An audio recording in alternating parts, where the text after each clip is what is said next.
നമസ്കാരം, ഭാരത് ലൈവിലേക്ക് വീണ്ടും സ്വാഗതം. ശ്രീപിള്ള, നമ്മുടെ കേരളത്തിലെ മുഖ്യമന്ത്രി ആയിരുന്നു ഇപ്പോൾ കേരളത്തിലെ ജനം കുടത്തിൽ വരെ തപ്പിക്കൊണ്ടിരിക്കുകയാണ്. ഇതുവരെ ഒരു തീരുമാനമായിട്ടില്ല.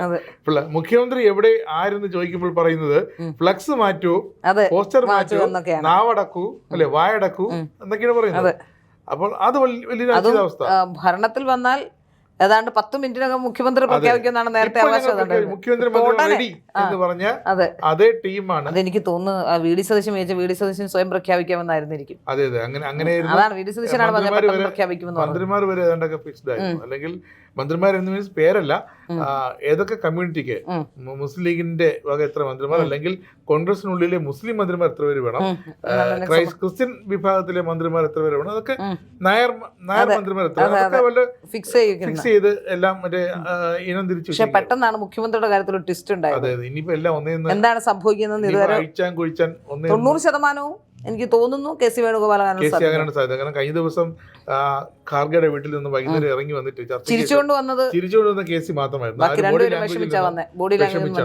വളരെ വിഷമിച്ചാണ് രണ്ടുപേരും. കെ സി ചിരിച്ചുകൊണ്ട് വന്നപ്പോൾ പ്രഖ്യാപിക്കുമെന്നാ പറയുന്നത്. ഇനി പ്രഖ്യാപിക്കാൻ പറ്റുമെന്ന് അറിയില്ല.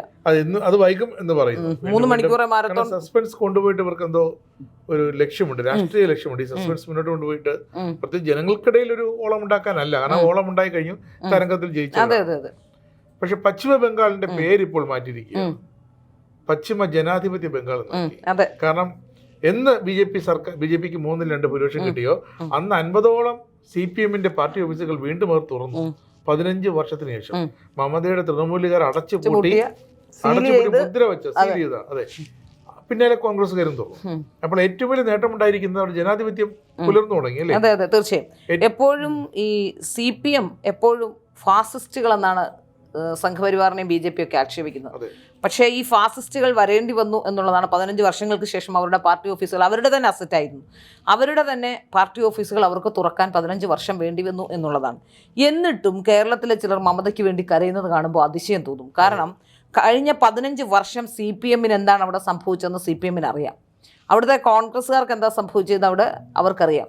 മമത അവിടെ അധികാരത്തിൽ വന്ന ശേഷം അവിടെ കാട്ടിക്കൂട്ടിയ പ്രശ്നങ്ങൾ എന്തൊക്കെയായിരുന്നു എന്ന് അറിയാം. സത്യത്തിൽ അവിടുത്തെ പോലീസുകാരടക്കമുള്ളവർ മമതാ ബാനർജി പോയതിൻ്റെ പിന്നാലെ ഡാൻസ് കളിക്കുന്ന വീഡിയോ പുറത്തു വരുമ്പോൾ കഴിഞ്ഞ 15 വർഷം അവിടുത്തെ പോലീസ് ഉദ്യോഗസ്ഥരടക്കം എന്താണ് അനുഭവിച്ചുകൊണ്ടിരുന്നതിൻ്റെ ഒരു നേർസാക്ഷ്യം കൂടിയാവുകയാണ് എന്നുള്ളതാണ്.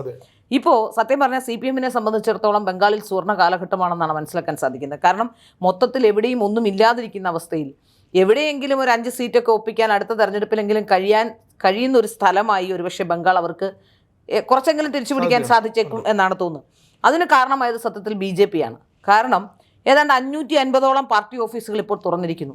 അതുമാത്രമല്ല, സുവേന്ദു അധികാരി ഇപ്പോൾ വന്നിരിക്കുന്നു. സുവേന്ദു അധികാരി മുഖ്യമന്ത്രിയാകുന്ന ആ പരിപാടിയുടെ ഫുൾ പേജ് പരസ്യം അവരുടെ പത്രങ്ങളിലടക്കം അടിച്ചു വന്നിരിക്കുന്നു എന്നുള്ളതാണ്. അവിടുത്തെ മുഖപത്രം, അവരുടെ മുഖപത്രത്തിലടക്കം വലിയ പ്രാധാന്യത്തോടെ, ഗണശക്തി എന്നാണ് അവരുടെ മുഖപത്രത്തിൻ്റെ പേര്, ആ വലിയ പ്രാധാന്യത്തോടെ അവിടെ ഫുൾ പരസ്യം അടക്കം. അതായത് 15 വർഷങ്ങൾക്ക് ശേഷം ആദ്യമായാണ് ആ മുഖപത്രത്തിൻ്റെ ഒരു പരസ്യം അവിടെ ലഭിക്കുക എന്നുള്ളത്. ഈ മാധ്യമ സ്ഥാപനങ്ങൾ അടക്കമുള്ളവർ ഒരുപക്ഷെ എതിർ ശബ്ദങ്ങളെ എത്ര ഫാസിസ്റ്റ് രീതിയിലാണ് മമതാ ബാനർജി അടിച്ചൊതുക്കിയത് എന്ന് നമുക്ക് ഇപ്പോൾ മനസ്സിലാക്കാൻ സാധിക്കുന്നു. ബംഗാളിൻ്റെ അവസ്ഥ, ആ ബംഗാളിൽ സത്യത്തിൽ ഈ പ്രാവശ്യം ജനങ്ങൾക്ക് വലിയ രീതിയിൽ സുരക്ഷിതത്വ ബോധം അനുഭവപ്പെട്ടാണ് അവർ വോട്ടിങ്ങിന് പോയത്.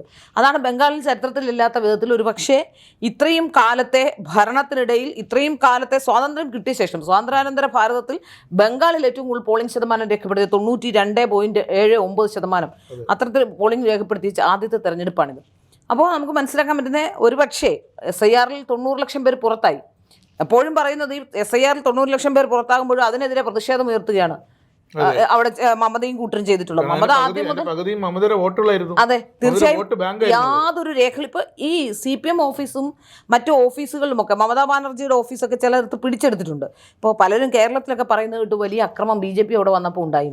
BJP അവിടെ വന്നപ്പോൾ ഉള്ള അക്രമം ഉണ്ടായി എന്ന് പറയുന്നവർ ഇതിനു മുമ്പ് അവിടെ നടന്നിട്ടുള്ള ഒരു അക്രമങ്ങളും കണ്ടിട്ടില്ല, അതിനെതിരെ സംസാരിച്ചിട്ടില്ല എന്നുള്ളതാണ്.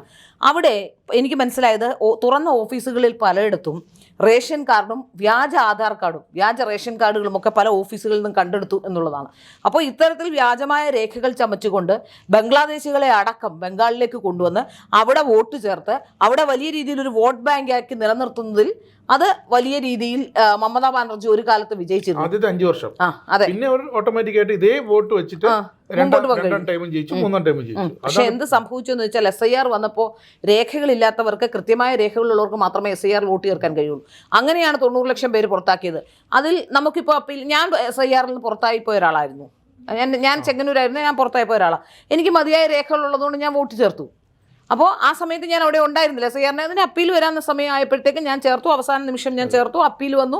അപ്പീലിൽ ഞാൻ കൃത്യമാണെന്ന് മനസ്സിലായി, എന്നെ SIRന് ചേർത്തു. അപ്പോൾ അത് അതാണ് സംഭവിക്കുന്നത്. നമുക്കിപ്പോൾ വ്യക്തമായി നമ്മുടെ കയ്യിൽ ID ഉണ്ട്, അല്ലെങ്കിൽ നമുക്ക് വ്യക്തമായി നമ്മൾ രേഖകളുണ്ടെങ്കിൽ നമുക്കിവിടെ ചേരാൻ കഴിയും. അപ്പോൾ രേഖകളില്ലാത്തവരാണ് പുറത്തായത്. മാത്രമല്ല ഇത്തവണ വ്യാപകമായ ഒരു പ്രചരണം നടത്തി. കേരളത്തിൽ നിന്നുള്ള മുഴുവൻ ബംഗാളികളും അങ്ങോട്ട് പോകുന്ന അവസ്ഥയുണ്ടായി.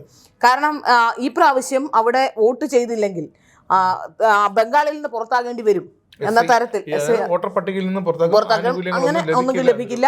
ഒരു പക്ഷെ ബംഗാളിൽ നിന്ന് പലായനം ചെയ്യേണ്ടി വരുന്ന തരത്തിലുള്ള ചില വാദങ്ങളൊക്കെ മമതാ ബാനർജി അതുകൊണ്ടാണ് യഥാർത്ഥ ബംഗാളികൾ ചെന്ന് വോട്ട് ചെയ്തത്. അതെ, തീർച്ചയായും മമതയ്ക്ക് വിനയായി. അതെ, യഥാർത്ഥ ബംഗാളികൾ അവിടെ ബംഗാളി വോട്ടർമാർ ഇവിടെ നിന്ന് ബസ് പിടിച്ച് അവിടെ ചെന്ന് വോട്ട് ചെയ്തു. സത്യത്തിൽ ബംഗാളിനെ തിരിച്ചെടുക്കേണ്ടത് വലിയ ആവശ്യമാണ്. നമുക്കറിയാം ബങ്കിം ചന്ദ്ര ചാറ്റർജി അടക്കമുള്ള സാംസ്കാരികമായി ഏറ്റവും കൂടുതൽ ഉന്നമനമുള്ള ഒരു സ്റ്റേറ്റ് ആയിരുന്നു. ആ സ്റ്റേറ്റിനെ ഈ ലെവലിലേക്ക് അക്രമ രാഷ്ട്രീയത്തിന്റെ രീതിയിലേക്ക് വന്ദേമാതരത്തിന് ഇപ്പോൾ പരീക്ഷ കിട്ടുന്നു. അപ്പോൾ അതുകൊണ്ട് തന്നെ നമുക്ക് മനസ്സിലാക്കാൻ സാധിക്കുന്ന ഒരു കാര്യം, ഇപ്പോൾ CPMനെ സംബന്ധിച്ചിടത്തോളം CPMനോട് പ്രവർത്തിക്കാനുള്ള സ്വാതന്ത്ര്യം കിട്ടിയിരിക്കുന്നു. 15 വർഷമായി തുടച്ചു നീക്കപ്പെട്ട ഒരു സ്ഥലത്തേക്ക് നിങ്ങൾക്ക് റീ എൻട്രിക്കുള്ളൊരു സംവിധാനമാണ്. കേരളത്തിലെ CPMകാർ ഒരിക്കലും ബംഗാളിലെ CPMകാരെ അവിടെ പ്രവർത്തിക്കാൻ അനുവദിക്കില്ല. സമാനത്തോടെ അവരെ ജീവിക്കാൻ ഇവർ സമ്മതിക്കില്ല. ഇനിയിപ്പോ നോക്കി, ഇവർക്ക് കേരളത്തിലെ CPMകാർക്ക് ത്രിപുരയിൽ പോലും ചെന്ന് കയറാൻ പറ്റില്ല. ഇനിയിപ്പോ പണ്ട് MA CP എന്നൊക്കെ പറയും. പണ്ട് ഞങ്ങൾ ബംഗാളിൽ, ഇപ്പോഴും ബേബി സഖാവ് പറഞ്ഞു, ബംഗാളിൽ ഞങ്ങൾ അന്ന് പോയപ്പോൾ ബംഗാൾ. ഇനി നോക്കിക്കോളൂ, ഇനി ഇവരെല്ലാം ഈ ടൂർ പോകുന്നത് ബംഗാളിലേക്ക്. കാരണം ഇവിടെ നിന്ന് ബംഗാൾ പഠിക്കാൻ. കാരണം ബംഗാളിനെ വളർത്താനായിട്ടൊരു ഇതുണ്ടാകും. ബംഗാളിലെ CPM തലപൊക്കിയിട്ടുണ്ടെങ്കിൽ ഇവിടുന്ന് ഇവർ വളർത്താൻ ചെല്ലും. അറിയാമല്ലോ. പിന്നീട് നമ്മൾ ജനം മൊത്തം, പാർട്ടി അണികൾ മൊത്തം ഈ ബംഗാൾ കഥകൾ കേൾക്കേണ്ടി. കാരണം അവര് ഇപ്പൊ CPJ പോയെങ്കിലും ഒരു പ്രശ്നം എന്ന് വെച്ചാൽ ബംഗാളും ത്രിപുരയും ആകെ ഇവർക്കുണ്ടായിരുന്ന സ്റ്റേറ്റുകളായ പശ്ചിമ ബംഗാളും ത്രിപുരയും കേരളം എല്ലാം ഒരുമിച്ച് നഷ്ടപ്പെട്ടിരിക്കുന്നു. നേരത്തെ കണ്ണിൽ ഒരു തരി ഉണ്ടെന്ന് പറഞ്ഞെങ്കിലും പിടിച്ചു നിൽക്കാൻ കഴിയും. ഇപ്പോൾ ഇനിയിപ്പോൾ സത്യം പറഞ്ഞാൽ പോളിറ്റ് ബ്യൂറോ കൂടുക എന്നൊക്കെ പറഞ്ഞാൽ പോളിറ്റ് ബ്യൂറോ കൂടേണ്ടത് പോലും ഇല്ലാത്തൊരു സാഹചര്യമാണ്. കാരണം എന്തിനു കൂടണം എന്നുള്ളതാണ്. ഇപ്പോൾ കേരളത്തിലെ ജനങ്ങൾ പറയുന്നുണ്ട്, ഞങ്ങളിവിടെ വലിയ തെരഞ്ഞെടുപ്പുമായി ബന്ധപ്പെട്ട് പരാജയം അംഗീകരിക്കുന്നു, തിരുത്തുമെന്നൊക്കെ പറയുന്നുണ്ട്. തിരുത്തുമെന്ന് പറയുമ്പോഴും എന്ത് തിരുത്തൽ പ്രക്രിയയാണ് നടക്കുന്നത് എന്നുള്ളതാണ്. ഇപ്രാവശ്യം തെരഞ്ഞെടുപ്പുമായി ബന്ധപ്പെട്ട അവലോകന യോഗത്തിൽ പോലും ആ ഭരണവിരുദ്ധ വികാരമുണ്ട് എന്നത് അംഗീകരിക്കാൻ പിണറായി വിജയന് കഴിയുന്നില്ല എന്നുള്ളതാണ്. അതിന് പകരം ന്യൂനപക്ഷ ഏകീകരണം സംഭവിച്ചു. അത് CPMന് ദോഷം ചെയ്തു. BJPയും കോൺഗ്രസുകാരെയും തോറ്റു, നിങ്ങൾ തോറ്റു എന്ന് പറഞ്ഞ് മനസ്സിലാക്കാം. പക്ഷെ CPMകാരെ എങ്ങനെ പറഞ്ഞ് മനസ്സിലാക്കുന്നതാണ്. അതെ. അപ്പൊ അതുപോലത്തെ അങ്ങനെയുള്ള ഒരു CPMനെ സംബന്ധിച്ചിടത്തോളം ഇനി ഒരു തിരിച്ചുവരവൊന്നുമില്ല. പക്ഷെ എവിടെയെങ്കിലും ഒക്കെ ഒരു പക്ഷേ എനിക്ക് തോന്നുന്നു ദേശീയ പാർട്ടി പദവി പോലും നഷ്ടപ്പെടാനുള്ള സാഹചര്യമുണ്ട് എന്നുള്ളതാണ്. ഒരു സംസ്ഥാനത്തും ഭരണമില്ല, വേണ്ടത്ര സീറ്റുകളില്ല. ഇനിയിപ്പോൾ രാജ്യസഭയിലേക്ക് പോലും ആരെയും ജയിപ്പിക്കാൻ കഴിയാത്ത രീതിയിലേക്ക് കാര്യങ്ങൾ മാറിയിരിക്കുന്നു. എനിക്ക് തോന്നുന്നു അവസാനത്തെ രാജ്യസഭാ MPമാരായി മാറുകയാണ് ബ്രിട്ടാസും ഒരു അടുത്ത വർഷം. ഇപ്പൊ ഈ തീരുന്ന കാലയളവിൽ 3 പേര് അവസാനത്തെ MPമാരെ, CPMന്റെ അവസാനത്തെ MPമാരായി മാറുന്നു എന്നുള്ളതാണ്. എനിക്ക് തോന്നുന്നു അവസാനത്തെ മുഖ്യമന്ത്രിയായി തന്നെ പിണറായി വിജയന് മാറിയിട്ടുണ്ട് എന്നാണ്.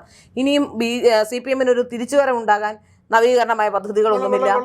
വളരെ ബുദ്ധിമുട്ടാണ്. ഈ ന്യൂനപക്ഷങ്ങളെ മുഴുവൻ കോൺഗ്രസ് കൈയടക്കി കഴിഞ്ഞിരിക്കുന്നു. പക്ഷേ അത് കോൺഗ്രസിനും വലിയ ദോഷം ചെയ്യുമെന്നാണ് ഞാൻ വിശ്വസിക്കുന്നത്. ന്യൂനപക്ഷങ്ങളുടെ ഏകീകരണം ഉണ്ടാകുന്നത്, അല്ലെങ്കിൽ ന്യൂനപക്ഷങ്ങൾ ഇപ്പോൾ എങ്ങനെയാണോ കോൺഗ്രസിനെ ഡ്രൈവ് ചെയ്യാൻ ശ്രമിക്കുന്നത്, അത് വലിയ രീതിയിൽ കോൺഗ്രസിനും ഗുണം ചെയ്യും. പക്ഷെ അവര് മതേതരം എന്ന് എല്ലാവരും പറയുന്നത് പോലെ ഗാന്ധി വരെ പറയുന്ന മതേതരത്വം. പക്ഷെ അവരുടെ മതേതരത്വം വന്നത്. പക്ഷേ ഈ മതേതരത്വത്തിന്റെ ത്രാസിൽ ഒരു ഭാഗത്ത് മുസ്ലിം സമുദായവും ലീഗ് സമുദായമല്ല, മുസ്ലിം ലീഗും, മറുവശത്ത് ക്രൈസ്തവ സഭകളും. ഇത് രണ്ടും നടുക്കിരിക്കുന്ന മെയിൻ ബാലൻസിങ് അളവ് പോലും ഇല്ലാതാക്കുകയാണ്. ഇതെപ്പോഴും ചാചാടിക്കൊണ്ട് തീർച്ചയായും ഇപ്പൊ സംഭവിച്ചുകൊണ്ടിരിക്കുന്നതല്ലേ കാണുന്നത്. മുഖ്യമന്ത്രി സ്ഥാനാർത്ഥിക്ക് വേണ്ടി എന്ത് കാര്യമാണ് മുസ്ലിം ലീഗ് ഇതിനകത്ത് ഇടപെടേണ്ടത് എനിക്ക് മനസ്സിലാവുന്നില്ല. കോൺഗ്രസ് അവരുടെ മുഖ്യമന്ത്രിയെ പ്രഖ്യാപിക്കുന്നു. ആ മുഖ്യമന്ത്രിയോടൊപ്പം നിങ്ങൾക്ക് മന്ത്രിസ്ഥാനം വേണം, മുസ്ലിം ലീഗിന് മന്ത്രിസ്ഥാനം വേണം, അത് മനസ്സിലാക്കാം. ഇന്ന അവസരങ്ങൾ വേണം, അല്ലെങ്കിൽ ഇന്ന മന്ത്രിസ്ഥാനം ഞങ്ങൾക്ക് വേണം, ഇന്ന വകുപ്പുകൾ വേണം, അത് നമുക്ക് മനസ്സിലാക്കാം. പക്ഷെ മുഖ്യമന്ത്രി ആരാകണമെന്ന് തീരുമാനിക്കാനുള്ള മുസ്ലിം ലീഗിന്റെ അവകാശം എന്താണ്? അവർ പറയുന്നത് ഈ ഒരു അപകടാവസ്ഥയാണ് കെ കരുണാകരൻ 95-ൽ കെ കരുണാകരൻ ഇവിടെ മുഖ്യമന്ത്രി എന്നപ്പോൾ ഉണ്ടായ സംഭവത്തിൽ അന്ന് ഘടകകക്ഷികളെല്ലാം ലീഗ് അടക്കം കരുണാകരനെ അന്ന് പിന്നിൽ നിന്ന് കുത്തി. അന്ന് ഘടകകക്ഷികളുടെ ഉമ്മൻചാണ്ടിയുടെ കാലത്തും 5 മന്ത്രി വിവാദമൊക്കെ ഇവരെന്ന് മുസ്ലിം ലീഗ് എപ്പോഴും അങ്ങനെയാണ്. എപ്പോ അധികാരത്തിൽ വരാൻ സാധ്യമാണ്. എ കെ ആന്റണി ഒരു ന്യൂനപക്ഷ പരാമർശം നടത്തിയപ്പോൾ അവിടെ ലീഗ് കൊണ്ടിളകി. അങ്ങനെ ലീഗ് ഹൈക്കമാൻഡ് ആവശ്യപ്പെട്ടു എ കെ ആന്റണി മാറ്റണമെന്ന്. മനസ്സോടെ അന്ന് ഹൈക്കമാൻഡ് എ കെ മാറ്റി ഉമ്മൻചാണ്ടിയെ കൊണ്ടുവരുന്നു. അതിനുശേഷം കോൺഗ്രസ് ഉമ്മൻചാണ്ടി പറഞ്ഞാലും ഉണ്ടായിരുന്നു. പക്ഷെ അതിനുശേഷം എ കെ മാറിക്കൊടുത്തു. പക്ഷെ വളരെ വലിയൊരു വില കൊടുക്കേണ്ടി വന്നു. ഞാൻ പറയുന്ന സത്യത്തിൽ ഈ മുസ്ലിം ലീഗ് ഇങ്ങനെ വലിയ രീതിയിലുള്ള സമ്മർദ്ദം ചെലുത്തുന്നത് BJPക്ക് നല്ലതാണ്. കാരണം ഈ ഇങ്ങനെ ഒരു ജനങ്ങൾ മനസ്സിലാക്കും ഈ ന്യൂനപക്ഷ ഏകീകരണം അവരോട് വലതുപക്ഷത്തോടുള്ള ന്യൂനപക്ഷ ഏകീകരണവും വലതുപക്ഷത്തോടുള്ള സമ്മർദ്ദവും കാരണം പല ഹിന്ദുക്കളും മാറ്റി ചിന്തിക്കേണ്ടി വരും. ഭൂരിപക്ഷ ഏകീകരണം ഉണ്ടാകും. അത് ഗുണകരമാക്കാൻ BJP അതിനുള്ള ശ്രമം ഇപ്പോഴേ ആരംഭിക്കണം. കെ സി വേണുഗോപാലിനും BJPക്കും ഒക്കെ വ്യക്തമായിട്ട് മനസ്സിലായി. കാരണം കെ സി വേണുഗോപാൽ വളരെ വ്യക്തമായിട്ട് ഈ ഒരു മുഖ്യമന്ത്രി ആര് എന്ന അവീര് പോലെ കുഴഞ്ഞപ്പോൾ മുഖ്യമന്ത്രി കെ സി വേണുഗോപാൽ എന്താ പറഞ്ഞത്? ലീഗിനോട് നിങ്ങൾ ഇടപെടണ്ട, ഞങ്ങളുടെ കാര്യത്തിൽ